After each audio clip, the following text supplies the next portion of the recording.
네, 코로노믹스 시간입니다. 민생경제연구소의 안진걸 소장과 함께합니다. 안녕하십니까? 네, 안녕하세요. 네, 반갑습니다. 자, 지난주에 스포츠 경기 그리고 여행 숙박 활성화를 위해서 정부에서 할인 쿠폰 지원한다라는 내용 저희가 정리해 예. 들었는데 반응이 어떻습니까?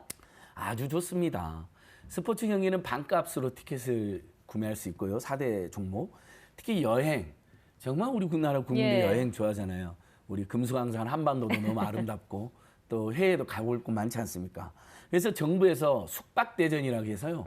호텔이나 펜션 게스트하우스 우리가 보통 여행지 가면 2박 3일이든 1박 2일이든 예. 3박 4일이든 묵을 곳을 정하잖아요. 그게 제일 중요하잖아요.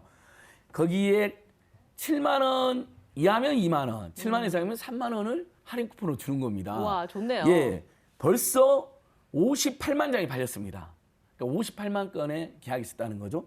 그 거래도 보니까 숙박대전 기간 동안에 숙박 거래액이 2021년도에 비해서 165%나 증가했습니다. 예. 근데 이제 우리 국민들께서 네네. 그동안 너무 답답하고 또 코로나 블루로 고생들 하셨는데 여유가 되시는 분들 중심으로는 이제 여행이 폭증하고 있다. 그래서 숙박대전 이제 갈수록 쿠폰이 이제 종료될 거 아닙니까? 예. 스포츠 경기도 그렇고 그래서 최대한 빨리 5월 달이 특히 여행 피크니까 많이들 가보시면 좋을 것 같고 저는 정부에 100만 장이 소진됐다. 네. 그다음에 스포츠 티켓도 빨리 소진했다 그러면 저는 예비비라든지 몇 가지 다른 예산에서도 좀 더 지금 여행업계, 예. 숙박계 그동안 너무 힘들었잖아요. 국민들도 힘드셨고 조금 예산을 더 지원해 줬으면 좋겠습니다. 예.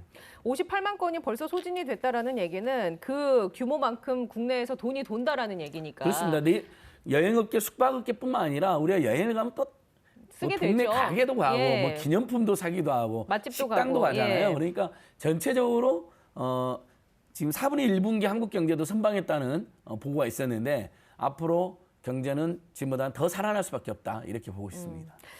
코로나19로 가장 타격을 많이 받은 곳 바로 여행업계 말씀해 주셨듯이 위축이 많이 됐었죠, 사실. 그런데 이제 지금 활기를 찾기 시작하면서 가이드를 구하는 데 어려움을 겪고 있다라는 소식이 들려와요. 예, 맞습니다. 이제 우리가 이제 지난주에도 택시 대란이 왜 벌어졌느냐. 코로나 때문에 너무 힘드니까 택시사님들이 처우가 안 좋으니까 산악금 내면 100만 원 안팎의 돈을 예. 받는데 누가 남아있겠냐.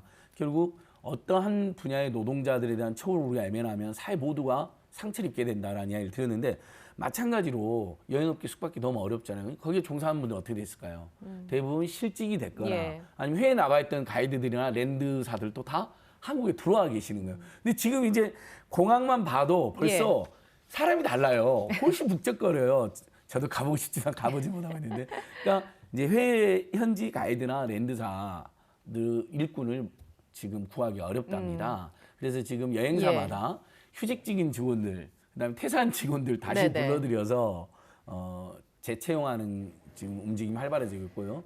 특히 이제 국내 와 있는 가이드들은 이제 다시 해외로 나가야 되는데 이미 이직하신 분들도 있을 거 아닙니까? 예. 먹고 그래서 좀 시간이 걸릴 거다. 그래서 구인난이 발생했다는 기사가 나왔는데 이제 팬데믹이 엔데믹으로 되는 과정에서 불가피한 상황인데 어쨌든 그동안 그래도 일자리- 실직의 소식보다는 훨씬 맞습니다. 기분 좋은 소식인 예, 건 제가 맞으니까요. 그래서 웃으면서 이야기되는 겁니다. 예. 구인난 얼마 만에 들어오는 그러니까요. 거니까.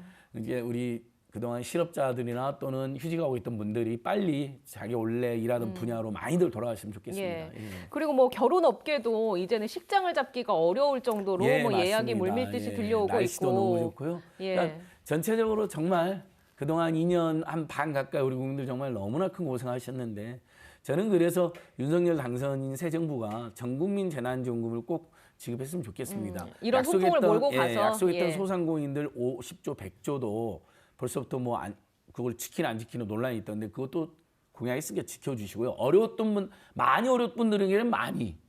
그래도 온 국민이 골고루 어려웠던 것은 예. 또 골고루 지원해 주셔서 우리 국민들 또 힘내고 내수가 얼마나 활성화되겠습니까? 5월 달부터 만약에 8월 달 이때 네네. 사용한다면요. 특히 그다음에 아니면 여름휴가에서 추석 기간을 예, 사용하게 해준다든지 맞습니다. 그렇게 하는 정책적 결단을 내려주실 것을 제가 지금 당부하고 있습니다. 자, 공연계도 활기를 띠고 있어요. 근데 다만 이제 공연계에서는 뭐 콘서트장이나 이런 쪽에서는 떼창이라고 하죠. 그런 걸 하기는 좀 힘드니까 그런 것만 문제가 되지 이제는 공연계도 활기를 띈 모습입니다. 예, 4월 18일부터 아무튼 거리두기가 전면 해제가 되기 때문에요. 예. 공연이 활성화될 겁니다. 근데 대규모 공연 기획사들은 사실은 온라인 공연 같은 걸 해서 매출이 오히려 늘어난 곳도 있어요. 근데 중소 기획사들이나 극단들이 다 거의 망했거나 망하기 일보 직전이거든요. 그러니까 그분들 역시 저는 그 스포츠 티켓, 그다음에 영화도 지금 영화진흥위원회에서 뭐 영화 사랑하는 87을 사면 비록 좀 오래된 영화이긴 하지만 1,000원에 보는 행사를 하고 있거든요. 그런 것처럼 연극 관람 티켓도 좀 저는 지원해주는 행사가 있었으면 좋겠어요. 연극이나 뮤지컬이나 콘서트. 근데 그동안 2년 동안에 이 콘서트 업계가 정리한 피해액만 2천억이 넘는답니다. 근데 여기에 집계되지 않은 것까지 하면 뭐 2, 3천억을 훌쩍 넘어갈 겁니다. 이게 단순히 숫자로만 피해액이 2천억 원이지 이 안에 들어있는 여러 명의 삶이 녹아있는 거잖아요. 그리고 이 콘서트 업계가 2, 3천억 피해가 있었다면 관련 업종들도 전부 다 유사한 피해를 입었거든요. 그러니까 역시 굉장히 반가운 소식입니다. 근데 뭐 떼창도 가능한데 일단 마스크 착용하고 하는 건데 그래도 혹시 이제 조심해야 된다라는 권유는 있는데 스포츠 행사, 콘서트 행사 많이들 가셨으면 좋겠어요. 근데 그러면 꼭 이런 댓글이 달려요. 아니 가고 싶지 근데 돈이 없어. 그래서 정부나 지자체가 이 그동안 제일 어려웠던 게가 여행, 숙박, 관람, 공연, 전시 이런 업계거든요. 그 관련해서는 그러니까 전국민 재난지원금을 주든지 아니면 전국민 재난지원금 도저히 결정이 안 된다면 분야별 지원금이라도. 아니 예전에 뭐 10,000원의 행복이라고 해서 그러니까요. 좋은 공연들을 했었습니다. 지자체에서 예산을 투입해서 대중들에게 많이 이거를 소개하고 이런 것도 있었으니까요. 관내 콘서트, 관내 극장에 갈 때 일면 30%나 50% 할인해 주는 걸 지자체가 할 수 있잖아요. 요즘은 지자체들도 예전에 비해서 재정이 계속 더 풍부해지고 있기 때문에 충분히 가능하다고 보고 있습니다. 알겠습니다. 자, 그럼 끝으로 주인 없는 휴면 예금 2조 2천억 원에 달한다는 소식 어떻게 찾아야 됩니까? 우리가 이거. 자, 이거 제가 계속 지금 2주 연속 알려드렸는데 난 허리케인 라디오에서도 아주 반응이 좋아서 어제도 허리케인 라디오에서 우리 TBS 50만 원 찾았다는 분들의 댓글이 있었습니다. 자, 일단 서민금융진흥원에서 휴면 예금, 그러니까 내 돈인데 깜빡하거나 아니면 잊어먹었거나 아니 뭐 통장이 없으니까 확인 안 되고 있거나 이런 거 있잖아요. 근데 그냥 서민금융진흥원 홈페이지나 어카운트 인포 앱을 깔거나 아니면 파인, 스마트폰이나 인터넷 파인을 치면 휴면 예금, 휴면 보험금을 다 찾아주는 사이트로 연결이 됩니다. 지금 저희가 보여드리고 있는데 맞습니다. 휴면 예금 찾아줌 홈페이지 그리고 서민금융 모바일 앱, 어카운트 인포도 모바일 앱, 정부 이사 그리고 이제 온라인에 익숙하지 않으신 분들은 오프라인으로도. 그래서 궁금하시면 일단 1397 서민금융진흥원은 콜센터 하나 알아놓으시면 굉장히 좋습니다. 1397인데 왜냐하면 평소에 서민들이 신용도 나서 은행에 애면받은 분들이 서민금융진흥원에서 돈을 빌릴 때도 유리하거든요. 중저금리로 정책금리로 지원을 해주시거든요. 대출을. 그런 목적으로도 가시고 왜냐하면 사채로 가면 너무 비싸잖아요. 그다음에 휴면예금 찾아주시면 4분의 1분기에만 지금 서민금융진흥원에서 585억 원을 찾아주셨는데 그런데도 아직도 2조 2천억 을 우리 국민들이 안 찾고 계시는 거예요. 많은 돈이네요. 2조가 넘는 너무 돈. 큰 돈이죠. 지금 한 푼이 아쉬운데. 근데 우리나라 국민들이 그동안 세입자 보호가 안 되고 노동자 보호가 안 된 대한민국 풍토상 이사를 많이 다녔어요. 그다음에 이직도 많이 했어요. 근데 우리가 예전에 이사나 이직 다니면 가까운 통장 또는 직장에 거래하는 통장을 만들죠. 근데 만들 때 뭐 1,000원 넣어놓기도 하고 2,000원 넣어놓기도 하고 어쩔 때는 뭐 부모님이 뭐 5만 원 넣어 주시는데 그거 이사 가다 또 잊어먹어버리고 삶이 바쁘니까 또 잊어버리고 그러니까 이게 장시간 노동 피곤한 우리 한국 사회랑도 관련이 있으니까 잊어버리고 그다음 보험 같은 경우도 친구나 지인이나 가족들 많이 권유해서 많이 가입해 있잖아요. 그것도 하도 많이 가입됐으니까 보험금 타야 되는데 안 타시는 분도 있는 거예요. 알겠습니다. 해지했는데 해지 환급금도 안 받은 분이 있는 거예요. 이참에 타인이라는 사이트 파인만 치시면 돼요. 한글로 파인 그러면 다 연결이 되어 있어요. 예금, 보험금, 적금, 신용카드 포인트까지. 꼭 찾으십시오. 예금, 보험, 적금 다 들어가 있고요. 신용카드 포인트. 자기가 안 찾고 있는 돈, 자기 돈인데 깜빡하거나 못 찾고 있거나 잊어먹은 건 다 찾아줍니다. 이제. 이건 정말 정부가 잘한 거죠. 그 민생을 위해서 항상 바쁘게 돌아다니시니까 안진걸 소장님 뒷머리가 좀 떠 있습니다라고 실시간 댓글창으로 주신 분이 있는데 많이 바쁘시죠? 괜찮습니다. 이제 오늘 코로노믹스가 마지막 시간인데 평소에 못 하셨던 말씀 저희가 시간 드릴 테니까 저는 해주시죠. 이제 어떤 분이 당선되더라도 코로나19로 경제적 피해와 고통을 겪은 분들의 지원을 최우선해야 된다라는 호소를 드렸었거든요.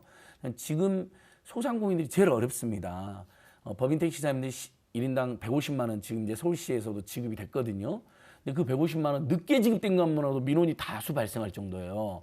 왜냐하면 당장 너무 힘드니까. 그러니까 그분들 생각한다면 새 정부가 제일 먼저 심지어 긴급 재정 명령을 발동해서라도 아니면 2차 추경을 해서 네. 소상공인과 자영업자들의 피해를 충분히 보상해 주고요. 두 번째, 전국민 재난지원금 또는 그에 준하는 방식으로 1인당 20에서 30만 원이라도 지원해 주셔서 그동안 정말 경제로 너무너무 힘들고 마스크 비용도 얼마나 많이 들었어요. 예. 최소 몇십만 원 다 쓰셨잖아요. 거기에 대한 보상을 해주시고 그렇게 하면 내수가 확 살아난다. 그럼 올해 한국 경제 성장률 예상치를 웃돌게 될 겁니다. 그럼 이건 윈윈이잖아요. 네네. 그런 정책을 다시 한번 호소드려 봅니다. 알겠습니다. 앞으로도 민생 경제를 위해서 많이 애써 주십시오. 응원하겠습니다. 예, 고맙습니다. 예, 고생하셨어요. 허리케인 라디오에서 계속 만나겠습니다. 네. 자, 저희가 준비한 내용은 여기까지입니다. 남은 이틀 동안 여러분의 궁금증 최대한 해결을 해드릴 테니까 코로나19와 관련된 질문들 게시판 유튜브 실시간 댓글로 많이 남겨주시기 바랍니다.